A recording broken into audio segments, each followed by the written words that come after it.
नमस्कार, आदाब, सत श्री अकाल, गुड मॉर्निंग मेरे प्यारे दोस्तों। आ गया है आपका होस्ट एंड दोस्त अंकित अवस्थी लेकर के ताजा तरीन सवाल जो कि बने हैं कल रात तक की सुर्खियों से। आपको मालूम है ना, हाल ही में जब इब्राहिम राइसी की मौत हुई तब दुनिया में जो भी ह्यू एंड क्राई मचा हुआ था वो तो अपन ने सुना।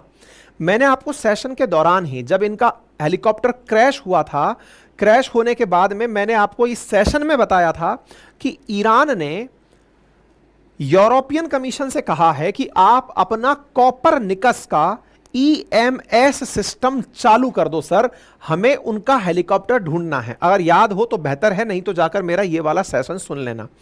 क्योंकि रायसी का हेलीकॉप्टर जब गिरा तो गिरने के बाद में बड़े सवाल ये उठने लगे। इस पर हमने खूब सारे वीडियो कर दिए हैं, आप जाकर सुनिएगा। तो एक बड़ा सवाल ये उठने लगा कि हेलीकॉप्टर कहां गिर गया, अब ये किसी को नहीं पता। अब हेलीकॉप्टर को ढूंढने के लिए उस फॉग वाले एरिया में जहां घने जंगलों के बीच हेलीकॉप्टर गिरा था, उसको खोजने में बड़ी दिक्कतों का सामना करना पड़ रहा था। तो ऐसी स्थिति में यूरोपियन यूनियन से कहा गया था कि आप अपना जो कॉपरनिकस सैटेलाइट सिस्टम है उसे एक्टिवेट करिए और हमें बताइए सर कि हमारा हेलीकॉप्टर कहां गिर गया। और यूरोपियन यूनियन ने इमरजेंसी सैटेलाइट मैपिंग सर्विस, जिसे ईएमएस कहा जाता है, इसे ईरान की रिक्वेस्ट पर ऑन किया और उन्हें बताया कि यहां का मैप ऐसा है। आप सोचिए टेक्नोलॉजी का क्या मतलब है। यूरोप की 6 सैटेलाइट, जिन्हें सेंटिनल्स कहा जाता है, वो पूरे टाइम आपके ऊपर नजर रखे हुए हैं। दुनिया में क्या चल रहा, आप और हम पूरे समय कैमरे की नजर में हैं। बस अपनी इतनी वैल्यू नहीं हुई कि हमको कैमरे से देखा जाए। अगर हमारी बहुत ज्यादा वैल्यू होती तो हम पर भी फोकस रहा होता।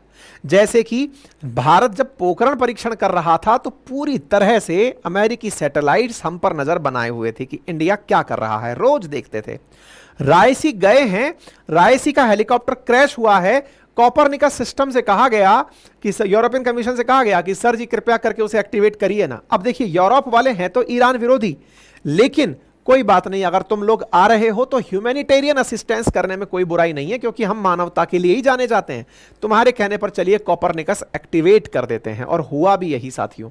यहां पर जेनेज लेनार्किक हैं, जो कि यूरोपियन कमिश्नर हैं क्राइसिस मैनेजमेंट के लिए। उन्होंने लिखा, upon Iranian request for assistance we are activating European commission's Copernicus EMS emergency mapping system rapid response mapping services in view to helicopter accident reportedly carrying the president of Iran and its foreign minister. रात को 10 बजे का Twitter, 19 तारीख के दिन, जब ये खोज रहे थे। The provision of Copernicus satellite mapping upon request for facilitating a search and rescue operation is not an act of political support of any regime or establishment. It is a simple and expression of the most basic humanity. हम कोई support नहीं कर रहे हैं। पता चले कि हमसे कहा गया कि यूरोप सपोर्ट कर रहा है, बोले नहीं, हम केवल एक मानवता का पालन करते हुए इनकी मदद कर रहे हैं। 20 मई की सुबह हेलीकॉप्टर मिल गया। रात को कॉपरनिकस एक्टिवेट हुआ था। कॉपरनिकस के इनके हेलीकॉप्टर को ढूंढने में टर्की का बायरक्तार ड्रोन भी बहुत चर्चा में आया था। याद होगा, इनका जब हेलीकॉप्टर क्रैश हुआ था, बेल 212 हेलीकॉप्टर क्रैश हुआ था, कॉपरनिकस तो ढूंढ ही रहा था, साथ ही साथ में बायरक्तार ड्रोन नजदीक से जाकर ढूंढ रहा था। तो कॉपरनिकस क्या है, इसकी थोड़ी सी चर्चा कर लेते हैं। हो सकता है एग्जाम्स में इसके बारे में पूछ लिया जाए, क्योंकि इतनी सुर्खियों में ये रहता नहीं है। जीपीएस वगैरह तो आप सब सुनते रहते हैं, बाइडू वाइडू सुनते रहते हैं, इसरो का भी सुनते रहते हैं, IRNSS, इसका नाम नहीं सुने हैं, अचानक सुर्खियों में आया है। सुनिए साहब, इसको यूरोप की आंख कहा जाता है दुनिया पर। यूरोप इसको सबके सामने लाता नहीं है।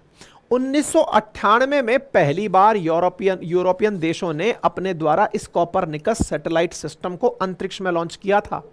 कुल मिलाकर के 6 सैटेलाइट्स हैं जो इस समय अंतरिक्ष में चक्कर काट रहे हैं कॉपरनिकस सिस्टम के तहत। शुरुआत ये कहकर की गई थी 1998 में कि हम इसे केवल इसलिए भेज रहे हैं ताकि ये जान सकें कि दुनिया में कहीं पर भी कोई इमरजेंसी सिचुएशन, कोई फ्लड की कंडीशन या कोई भी ग्लोबल वार्मिंग की सिचुएशन, ऐसी कोई सिचुएशन आ जाए तो हम उसको नोटिस करने के लिए भेज रहे हैं। हम इसका उपयोग नहीं करते।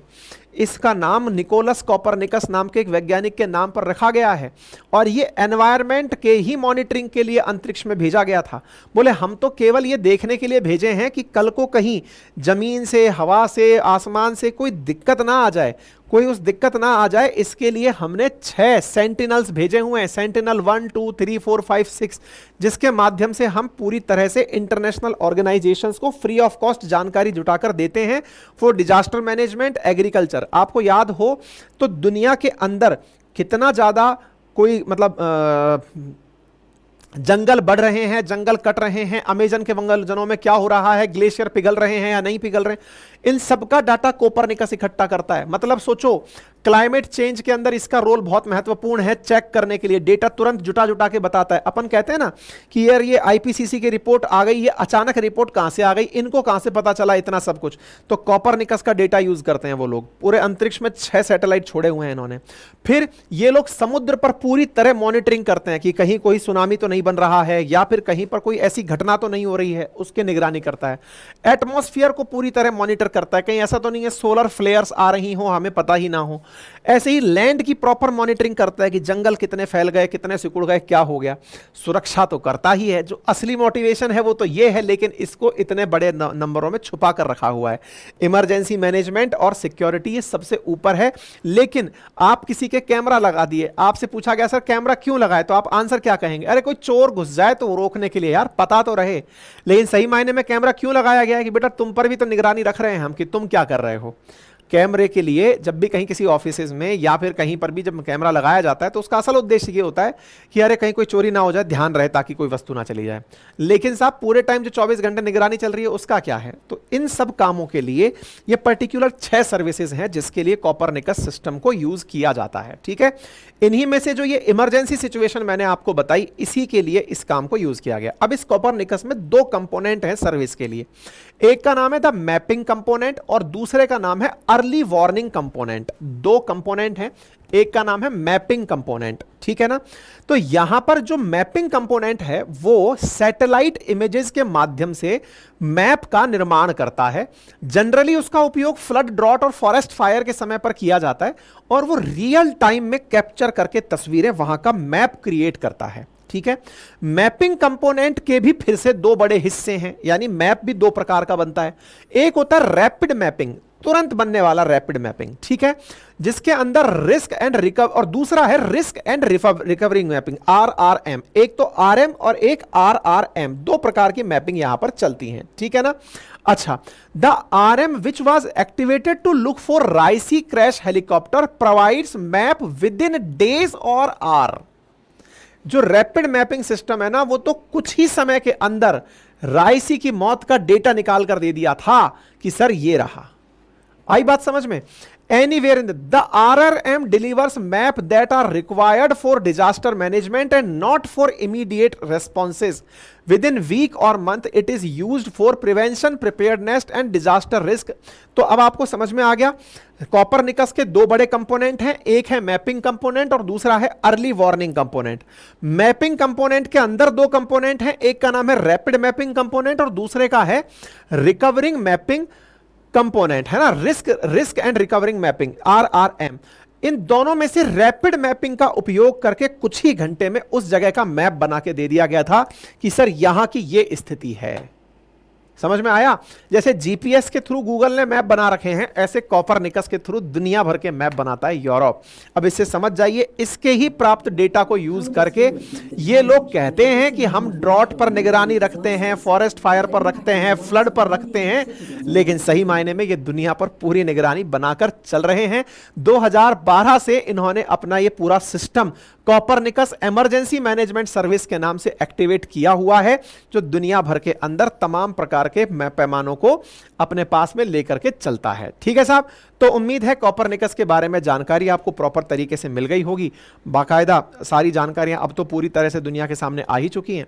फिलहाल के लिए इतना ही है, बाकी आप इस विषय पर कोई अतिरिक्त जानकारी चाहते हैं तो कमेंट बॉक्स में बताएं। आज के लिए इतना ही। आपसे गुजारिश है कि चैनल को सब्सक्राइब करने, चैनल पर नए हैं तो लाइक शेयर सब्सक्राइब करना बिल्कुल ना भूलें। अपना ख्याल रखें और हाँ, चैनल को सब्सक्राइब औरों से भी करवाएं। वीडियो में इतने लोग प्रेजेंट हैं और लाइक छोटा सा नंबर किया हुआ है, ये गलत बात है। चैनल को लाइक भी करें, साथियों के साथ साझा भी करें। और ये पूरा कंटेंट जो हमने आपको डिलीवर किया है ये अपनी पाठशाला.com जो हमारी वेबसाइट है आपको वहाँ पर मिल जाएगा। ठीक है, वेबसाइट पर आप जाइएगा तो इस प्रकार से 3 लाइनें हैं, उसमें फिर करंट अफेयर सेक्शन है, फिर वहाँ पर RNA PDF है, वहाँ पर आपको डेट वाइज हमारी PDF मिल जाती है। और पढ़ने के लिए हिस्ट्री, ज्योग्राफी, पॉलिटी, इकोनॉमी का बेहतरीन कोर्स यानी कि एकदम PCS लेवल का कोर्स आपको मात्र 1499 में रिकॉर्डेड हमारे एप्लीकेशन अपनी पाठशाला जो कि Google play store, app store दोनों पर है, वहाँ पर आपको मिल जाएगा। और जो क्लास में हमने पढ़ाया कंटेंट है वो हमने रिटर्न फॉर्म में नोट्स के रूप में मात्र 1999 में आपके लिए उपलब्ध करा रखा है। आप इसे भी ऑर्डर कर सकते हैं, 7 दिन में घर पर डिलीवर हो जाता है। बेहतरीन कंटेंट है मेरा अपना लिखा हुआ, मेरा अपना कंटेंट जो कि मैंने टीम के माध्यम से लिखवाया है। आप इसे यूज़ कर सकते हैं। अपना ख्याल रखें, बड़ों का सम्मान करें, छोटों को प्यार दें, अपना व्यक्तित्व इस प्रकार से विकसित करें कि महिलाएं आपके साथ सुरक्षित और सम्मानित महसूस करें। धन्यवाद।